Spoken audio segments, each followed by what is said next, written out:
श्रीमद् भागवत महापुराण दशम स्कंद अध्याय 83। भगवान की पटरानियों के साथ द्रौपदी की बातचीत।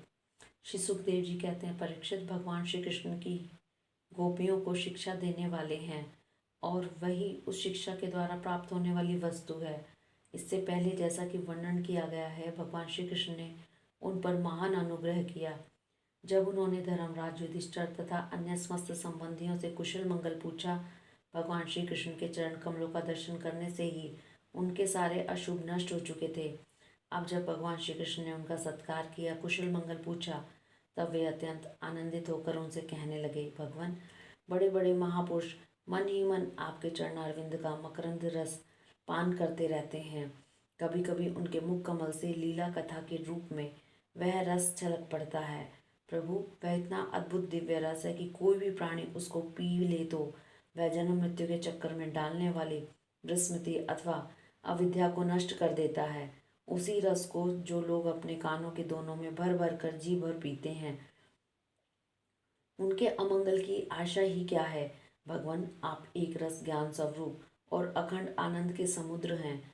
बुद्धि वृत्तियों के कारण होने वाले जागृत, स्वप्न, सुषुप्ति, ये तीनों अवस्थाएं आपके स्वयं प्रकाश स्वरूप तक पहुंच ही नहीं पाती, दूर से ही नष्ट हो जाती हैं। आप परमहंसों की एकमात्र गति हैं। समय के फिर से वेदों का हास होते देखकर उनकी रक्षा के लिए आपने अपनी अचिंत्य योग माया के द्वारा मनुष्य का सा शरीर ग्रहण किया है। हम आपके चरणों में बार बार नमस्कार करते हैं। श्री सुखदेव जी कहते हैं, परीक्षित, जिस समय दूसरे लोग इस प्रकार भगवान श्री कृष्ण की स्तुति कर रहे थे, उसी समय यादव और कौरव कुल की स्त्रियां एकत्रित होकर आपस में भगवान की त्रिभुवन विख्यात लीलाओं का वर्णन कर रही थी। अब मैं तुम्हें उन्हीं की बातें सुनाता हूँ। द्रौपदी ने कहा, हे रुक्मणी भद्रे, हे जामवंती, हे सत्य भामे, कालिंदी, शेवे, लक्ष्मणे, रोहिणी और अन्य अन्य कृष्ण पत्नियों, तुम लोग हमें यह तो बताओ कि स्वयं भगवान श्री कृष्ण ने अपनी माया से लोगों का अनुकरण करते हुए तुम लोगों का किस प्रकार प्राणी ग्रहण किया। रुक्मणी जी ने कहा, द्रौपदी जी, जरासंध आदि सभी राजा चाहते थे कि मेरा विवाह शिशुपाल के साथ हो।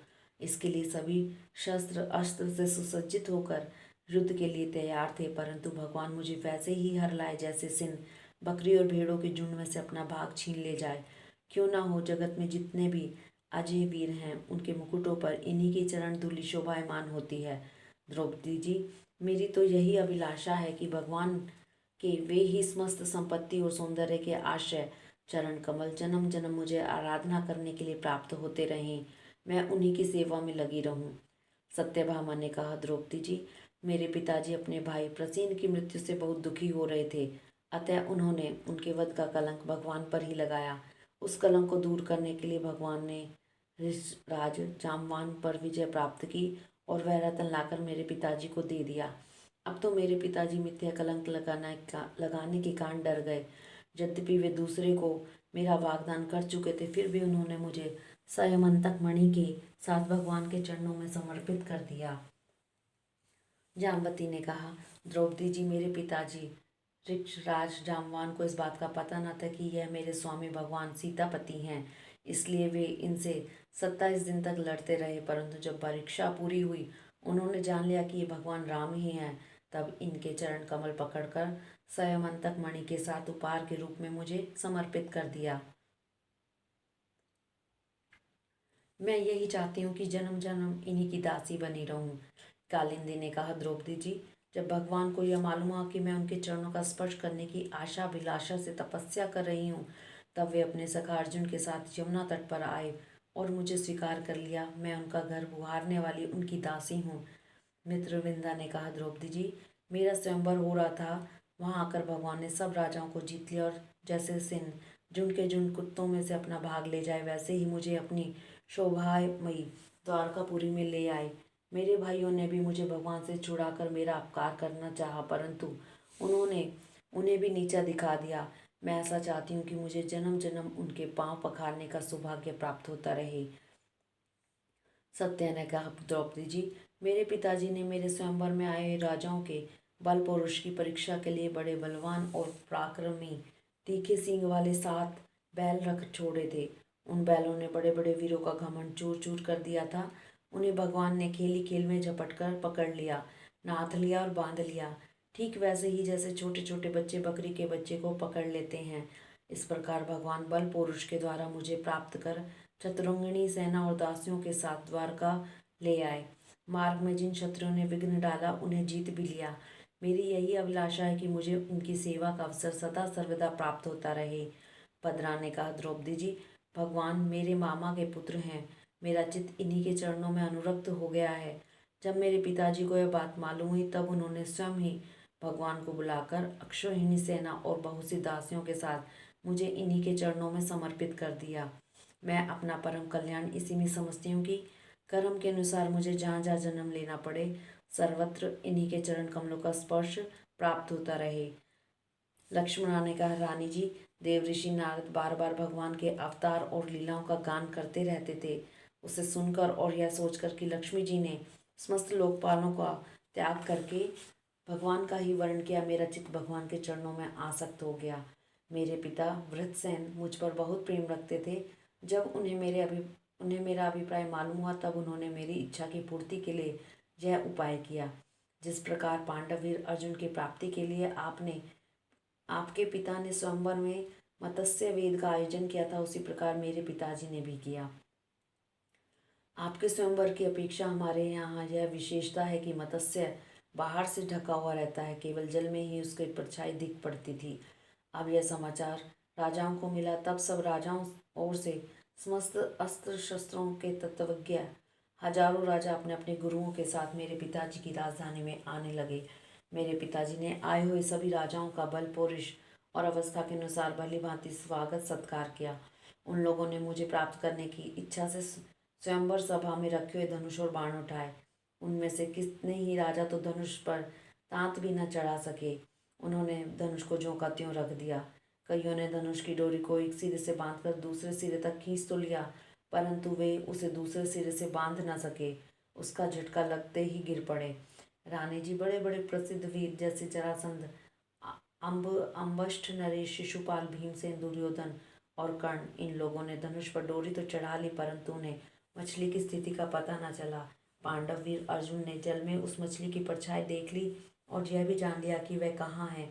बड़ी सावधानी से उन्होंने बाण छोड़ा भी, परंतु उससे लक्ष्य भेद न हुआ। उनके बाण ने केवल उसका स्पर्श मात्र किया। इस प्रकार बड़े बड़े अभिमानियों का मान मर्दन हो गया।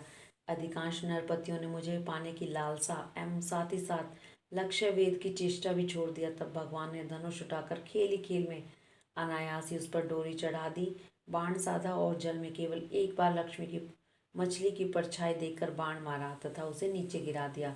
उस समय ठीक दोपहर हो रहा था। स्वार्थ साधक अभिजीत नामक मुहूर्त बीत रहा था। देवी जी, उस समय पृथ्वी में जय जयकार होने लगा और आकाश में दुदुम्बियां बजने लगी।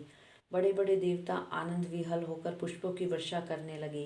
रानी जी, उसी समय मैंने रंगशाला में प्रवेश किया। मेरे पैरों के पायजेब रुनझुन बोल रहे थे। मैंने नए नए उत्तम रेशमी वस्त्र धारण कर रखे थे। मेरी चोटियों में मालाएं गुथी हुई थी और मुंह पर लज्जा मिश्रित मुस्कुराहट थी। मैं अपने हाथों में रत्नों का हार लिए हुई थी, जो बीच बीच में लगे हुए सोने के कारण और भी दमक रहा था। रानी जी, उस समय मेरा मुखमंडल घनी घुंघराली अलकों से सुशोभित हो रहा था तथा कपोलों पर कुंडलों की आभा पड़ने से वह और भी दमक उठा था। मैंने एक बार अपना मुख उठाकर चंद्रमा की किरणों के समान सुशीतल हास्य रेखा और तिरछी चितवन से चारों ओर बैठे हुए राजाओं की ओर देखा। फिर धीरे से अपनी वरमाला भगवान के गले में डाल दी। यह तो कह ही चुकी हूँ कि मेरा हृदय पहले से ही भगवान के प्रति अनुरक्त था। मैंने ज्यों ही वरमाला पहनाई त्यों ही मृदंग, पखावज, शंख, डोल, नगाड़े आदि बाजे बजने लगे। नट और नर्तकियां नाचने लगी, गवैये गाने लगे।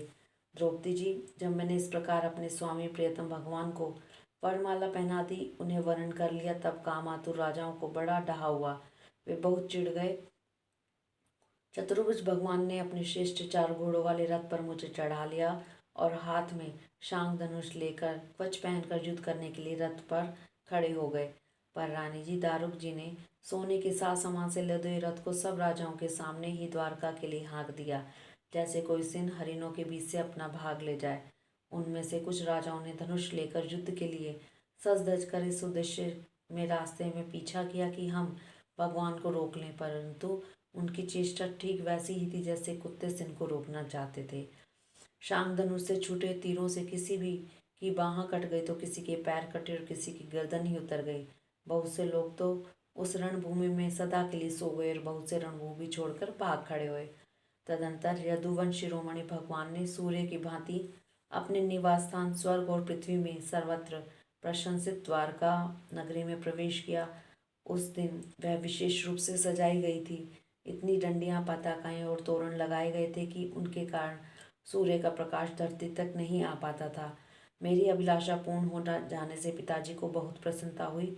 उन्होंने अपने हितैषी, सगे संबंधी और भाई बंधुओं को बहुमूल्य वस्त्र, आभूषण, शैया, आसन और विविध प्रकार की सामग्रियां देकर सम्मानित किया। भगवान परिपूर्ण है, तथापि मेरे पिताजी ने प्रेमवश उन्हें बहुत सी दासियां, सब प्रकार की संपत्तियां, सैनिक, हाथी, घर, रथ, घोड़े, बहुत से बहुमूल्य अस्त्र शस्त्र समर्पित किए। हमने पूर्व जन्म में सबकी आसक्ति छोड़कर कोई बहुत बड़ी तपस्या की होगी, तभी तो हम इस जन्म में आत्माराम भगवान की गृह दासियां हुई हैं। 16,000 पत्नियों की ओर से रोहिणी जी ने कहा। भौमासुर ने दिग्विजय के समय बहुत से राजाओं को जीतकर उनकी कन्या हम लोगों को अपने महल में बंदी बना रखा था। भगवान ने यह जानकर युद्ध में भौमासुर और उसकी सेना का संहार कर डाला और स्वयं पूर्ण काम होने पर भी उन्होंने हम लोगों को वहां से छुड़ाया तथा पानी ग्रहण करके अपनी दासी बना लिया। रानी जी, हम सदा सर्वदा उन्हीं चरणों का चिंतन करती रहती थी जो जन्म मृत्यु रूप संसार से मुक्त करने वाले हैं। साध्वी द्रौपदी जी, हम साम्राज्य, इंद्रपद अथवा इन दोनों के भोग, अणिमा आदि ऐश्वर्य, ब्रह्मा का पद, मोक्ष अथवा सालोक्य, सारूप्य आदि मुक्तियां कुछ भी नहीं चाहती। हम केवल इतना ही चाहते हैं कि अपने प्रियतम प्रभु के सुकोमल चरण कमलों की वह श्रीरज सर्वदा अपने सिर पर वहन किया करें, जो लक्ष्मी जी के वस्त्र पर लगी हुई केशर की सुगंध से युक्त है। उदार शिरोमणि भगवान के जिन चरण कमलों का स्पर्श उनके गोचर आते हुए समय गोप गोपियां भीलनी, तिनके और घास लताएं करना चाहती थी, उन्हीं की हमें भी आज चाह है। हरिओम तत्सत।